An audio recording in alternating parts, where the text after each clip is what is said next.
Bismillahirrahmanirrahim. Assalamualaikum warahmatullahi wabarakatuh. Salam hangat dari saya. Ya, salam sejahtera bagi kita semua, saudara-saudara sekalian yang berada di rumah, di jalanan maupun di tempat-tempat nongkrong. Ya, salam hangat dari saya. Seorang yang sudah semester 5 dari kampus IAIN Sultan Amai Gorontalo yang saat ini akan mencoba mengupas materi yang sudah menjadi tanggung jawab saya yang sudah diberikan oleh dosen kepada saya mengenai pendidikan Barat versus pendidikan Islam. Ya, teman-teman sekalian, ya, ini judul saya mengenai pendidikan Barat versus pendidikan Islam. Hari ini dan detik ini pun saya akan mengupas bagaimanapun akan menelaah mengenai ideologi pendidikan Barat, ya, pendidikan Islam, konsepnya, konsep pembelajarannya, proses belajar dan tujuan akhir pendidikan Barat maupun pendidikan Islam itu sendiri. Ya, sebelum saya memaparkan teman-teman sekalian, ya, rasanya tak lengkap ya jikalau saya tidak akan memperkenalkan diri saya. Nama saya teman-teman sekalian adalah Hafid Abdul Ghani. Ya, saya biasa rekan-rekan ataupun karib saya ia sebut dengan Mas Hafid, nama pendek saya, ya. Saya berasal dari Gorontalo, ya. Saya lahir tanggal 27 Maret 1995, ya. Dan sekarang saya sudah berumur 21 tahun, ya. Masih sangat muda teman-teman sekalian menurut saya. Jurusan saya yang saya ampu sekarang adalah manajemen pendidikan Islam. Jadi orientasi profesi saya misalnya akan menjadi seorang stakeholder pendidikan yang akan mengelola pendidikan, ya, pendidikan manapun jikalau Tuhan izinkan, maka kalaupun saya akan jadi, maka insya Allah akan jadi pula kalau Tuhan izinkan. Kampus saya IAIN Sultan Amai Gorontalo yang letaknya di Jalan Gelatik, Kelurahan Halil Selatan, Kota Gorontalo, Provinsi Gorontalo. Ya, nomor handphone saya 0823 9601 9021. Ya, kenapa teman-teman sekalian, saudara-saudaraku sekalian, saya mencantumkan nomor handphone saya? Ya, karena saya ingin memintakan kritik, mengharapkan kritik dari teman-teman, kritik yang membangun, ya, yang bisa memenuhi kapasitas, ya, dan bisa juga teman-teman sekalian bisa bersapaan langsung dengan saya, berkenalan langsung dengan saya melalui nomor handphone ini. Ini sedikit gambaran mengenai diri saya sendiri teman-teman. Ini image yang saya ambil dari beberapa medsos saya, ya. Kalau teman-teman sudah pernah melihat saya, ya, didoakan insya Allah, ya, akan sukses dengan perjalanan prodi manajemen pendidikan Islam dengan strata satu saya ini. Teman-teman sekalian, ya, kita sampai pada pembahasan inti kita kali ini mengenai pendidikan Barat dan pendidikan Islam. Ya. Bagaimana teman-teman sekalian, ya, saya pertama akan menelaah maupun akan mengupas dengan pisau analisis saya tentang bagaimana sih pendidikan Barat itu sendiri. Ketika saya melihat maupun mendengar kalimat pendidikan Barat itu sendiri, ya, saya sendiri pun tidak tahu apa sih pendidikan Barat itu sendiri. Namun teman-teman sekalian, setelah saya mendapatkan tugas dari dosen saya, ya, bernama Bapak Ahmad Jayanuri, MPDI, ya, beliau adalah dosen yang masih sangat muda dan punya wetenskap yang sangat tinggi, keilmuan yang sangat disiplin, bahkan, ya, memotivasi saya untuk terus belajar mengenai pendidikan Islam itu sendiri. Ya. Kita lihat adalah pendidikan Barat ini, saya mengupas pendidikan Barat maupun mengupas pendidikan Islam dengan 4 unsur. Ya. Yang pertama teman-teman sekalian, bagaimana sih kita melihat pendidikan Barat dari proses belajar mengajarnya. Ya. Begitupun pendidikan Islam nantinya teman-teman. Ya.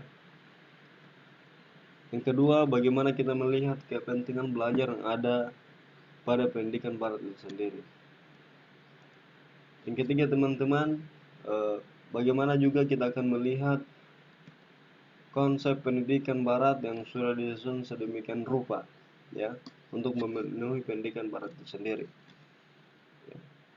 Dan yang paling terakhir adalah tujuan akhir dari pendidikan Barat itu sendiri. Nah, sekarang kita akan mengupas satu persatu, ya, dari proses belajar mengajar, dari kepentingan belajar, sehingga konsep pendidikan dan akhirnya akan bertemu dengan tujuan akhir pendidikan Barat itu sendiri. Ya, kita mulai teman-teman sekalian ya.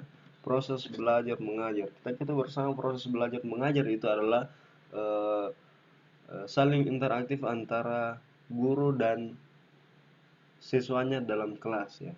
Kita lihat bersama proses belajar mengajar pendidikan barat itu ada tiga yang pertama.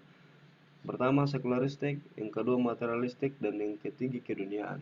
Teman-teman sekalian ya, proses belajar mengajar yang sudah saya temui dalam pendidikan barat yaitu ataupun pendidikan Islam ya, orientasinya selalu keduniaan ya, selalu materialistik ya, selalu urusan-urusan dunia ya, kesejahteraan dunia.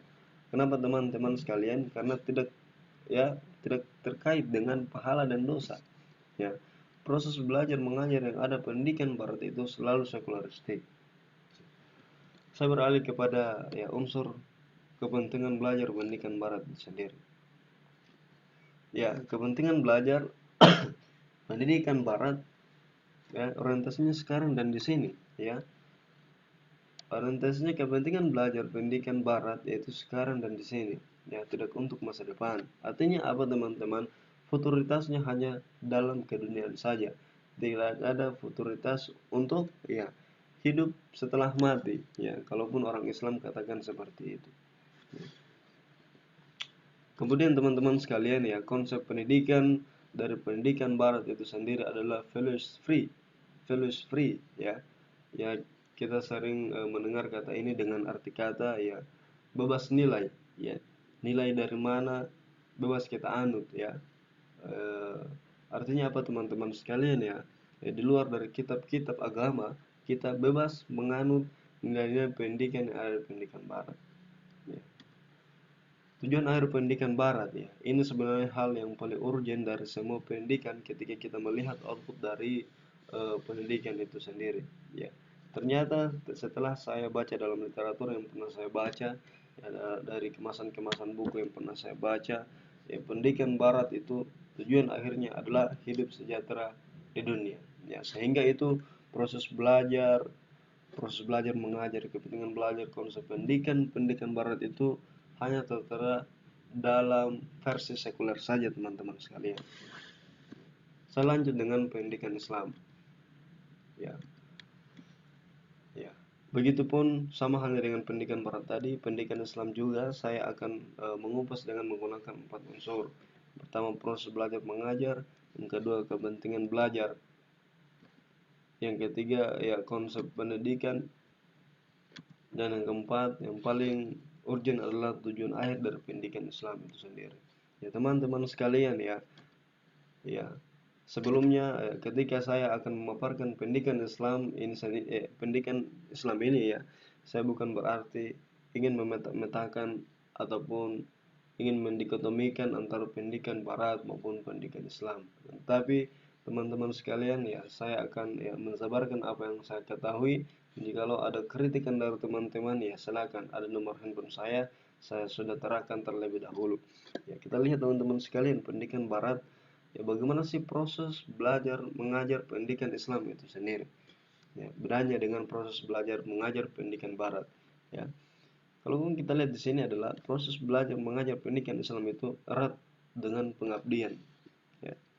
Kenapa teman-teman sekalian ya? Proses belajar mengajar pendidikan Islam itu erat dengan pengabdian ya. Kita lihat dalam dunia kemasyarakatan ya, dan manajemen berbasis masyarakat ya. Kalau kita meneliti ataupun menelaah bagaimana masyarakat Islam yang mengajarkan pendidikan Islam itu sangat erat kaitannya dengan pengabdian ya. Tanpa tanpa mengharapkan material yang akan diberikan langsung, tanpa mengharapkan feedback dari manusia itu sendiri, teman-teman sekalian. Artinya apa? Erat pengabdiannya dengan masalah kemanusiaan dan ketuhanan. Saya lanjut bagian unsur kedua mengenai kepentingan belajar. Ya teman-teman sekalian ya, kepentingan belajar pendidikan Islam itu sekarang dan nanti. Ya, kalaupun kepentingan belajar pendidikan Barat tadi sekarang dan di sini, bedanya dengan pendidikan Islam adalah pendidikan Islam itu kepentingan belajar sekarang dan nanti. Artinya apa teman-teman? Sekarang pun kita bisa melihat hasil pendidikan Islam sendiri, dan nantinya itu kapan? Ya, nantinya adalah selaku orang yang beragama, maka kita tahu ada kehidupan setelah mati. Ya, inilah kata nanti yang saya terangkan dalam hal kepentingan belajar. Selanjutnya teman-teman sekalian, dalam pendidikan Islam ada konsep pendidikan. Ya, konsep pendidikan di sini sangat mengaitkan dengan masalah pahala dan dosa, masalah akidah, moral, dan lain sebagainya. Saya rasa jelas ya mengenai konsep pendidikan Islam yang selalu mengaitkan dengan pahala dan dosa. Ya, inilah hal yang paling urgent dari pendidikan secara umum ya. Kita bisa melihat baiknya pendidikan itu dari tujuan akhir pendidikan itu sendiri. Ya, ini tujuan akhir pendidikan Islam. Tujuan akhir pendidikan Islam adalah membangun insan kamil dan insan paripurna, manusia seutuhnya dan manusia yang sempurna. Ya, sesuai dengan kitab orang-orang Islam, yaitu Al-Quranul Karim dan hadis Rasulullah SAW. Ya, tujuan pendidikan sebenarnya adalah untuk membangun manusia secara sempurna, ya, punya adab, ya, menjadikan MSDM, menjadikan sumber daya manusia yang sangat optimal. Artinya apa? Yang sangat optimal, yang sangat maksimal, yang berpotensi dan berakhlakul karimah. Ya, mohon maaf teman-teman sekalian, ya, saya lanjutkan. Ya, ideologi pendidikan, ya. Kita akan melihat bagaimana ideologi pendidikan barat maupun ideologi pendidikan Islam, ya. Ideologi pendidikan barat, ya, erat kaitan dengan antroposentris, ya, yaitu negara tidak mengatur pendidikan agama. Antroposentris artinya apa teman-teman sekalian, ya? Ya, pendidikan tidak dikaitkan dengan masalah ketuhanan, ya. Sekali lagi, antroposentris adalah pendidikan yang tidak dikaitkan dengan masalah ketuhanan. Ya, kita lihat di negara-negara sekuler, ya, pendidikan barat itu pendidikan agama, ya, saya tidak menyebutkan pendidikan Islam, pendidikan agama tidak diatur oleh negara, sehingga itu pendidikan barat saya katakan sebagai antroposentris, ya, pendidikan yang tidak mengaitkan masalahnya dengan ketuhanan, sehingga itu di negara-negara sekuler, ya, saya sebut seperti Cina dan Amerika itu, negara tidak mengatur pendidikan agama yang ada di sana, dan agama adalah hal prioritas bagi seseorang yang ada di sana.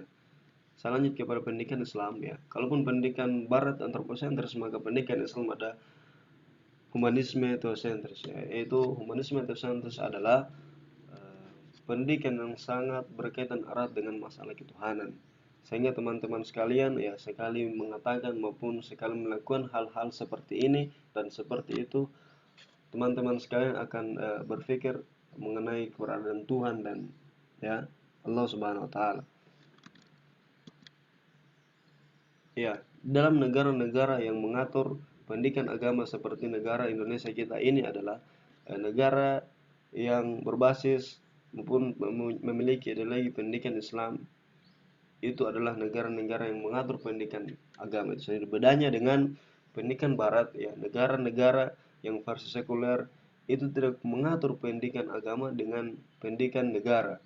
Artinya apa teman-teman? Negaranya tidak mengatur pendidikan agama. Agama menjadi hak prioritas paten bagi seseorang dalam beragama. Ya, ya, itu sedikit pemaparan saya mengenai pendidikan Barat dan pendidikan Islam. Sedikit tambahan mengenai pendidikan Islam teman-teman sekalian, ya. Ada prinsip pendidikan Islam yang sudah saya pelajari. Yang pertama al-wihda, yaitu integrasi maupun kesatuan. Yaitu tidak ada dikotomi antara dunia, akhirat, antara agama dan negara, antara agama dan ilmu-ilmu umum. Terus yang kedua teman-teman sekalian, tawazun, ya, keseimbangan. Aimnya adalah, tujuan adalah tidak ada kebencangan dan kesenjangan. Dan yang ketiga adalah taswiyah, adanya persamaan, ya. Kalaupun dalam pendidikan Islam itu ada persamaan, dapat hak yang sama berawal dari asal muasal kejadian manusia yang sama. Dan yang terakhir adalah ta'limat ta'lim minal mahdi ilal lahdi, ya. Long life education kalau kita sebut sekarang, ya. Terima kasih teman-teman. Ya, billahi taufiq wal hidayah. Assalamualaikum warahmatullahi wabarakatuh.